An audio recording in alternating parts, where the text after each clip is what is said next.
January 26 republic ദിനം. ഇന്ന് ഇന്ത്യക്കാരായ നാം അഭിമാനപൂർവ്വം നമ്മുടെ റിപ്പബ്ലിക് ദിനം ആഘോഷിക്കുകയാണ്. 1950 ജനുവരി 26 ചിതറിക്കിടന്നിരുന്ന നാം ഒരു കൊടിക്കീഴിൽ അണിനിരന്ന് നാം ഒന്നാണെന്നും അംഗീകരിക്കപ്പെട്ട ഇന്ത്യൻ കോൺസ്റ്റിറ്റ്യൂഷൻ ഭരണം നടത്തുന്ന ഒരു രാഷ്ട്രമാണ് നാം എന്ന് പ്രഖ്യാപിക്കുകയും ചെയ്തു.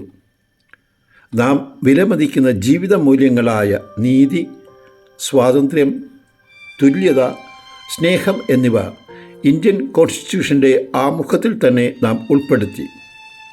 ഒരു മതേതര ജനാധിപത്യ രാജ്യം എന്ന നിലയിൽ ഏതു മതത്തിലും വിശ്വസിക്കുവാനും വിശ്വാസം പങ്കുവയ്ക്കുവാനുമുള്ള സ്വാതന്ത്ര്യം ഓരോ പൗരനും ഉണ്ട്.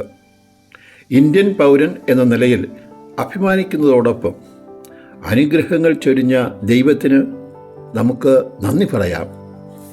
ഒരു ഉത്തമ പൗരൻ എന്ന നിലയിൽ രാഷ്ട്രത്തിൻ്റെ എല്ലാ വികസന പ്രവർത്തനങ്ങളിലും നമുക്ക് പങ്കുചേരാം. നാളതുവരെ ഇന്ത്യൻ കോൺസ്റ്റിറ്റ്യൂഷനിൽ 106 ഭേദഗതികൾ വന്നിട്ടുണ്ട്.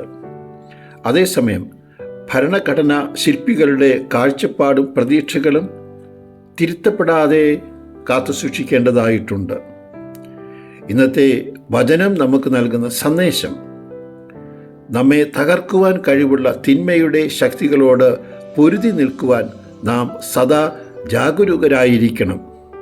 നാം ശ്രദ്ധിച്ചില്ലെങ്കിൽ നാം പഴയ അടിമത്തത്തിലേക്ക് മടങ്ങും. വിശുദ്ധ പൗലോസ് അപ്പോസ്തലന്റെ വാക്കുകൾ നമുക്ക് ശ്രവിക്കാം. ഗലാത്യക്കാർക്ക് എഴുതിയ ലേഖനം 5-ാം അധ്യായം 1-ാം തിരുവചനം. സ്വാതന്ത്ര്യത്തിലേക്ക് ക്രിസ്തു നമ്മെ മോചിപ്പിച്ചു. അതുകൊണ്ട് നിങ്ങൾ സ്ഥിരതയോടെ നിൽക്കുവിൻ. അടിമത്തത്തിൻ്റെ നുകത്തിന് ഇനിയും നിങ്ങൾ വിധേയരാകരുത്.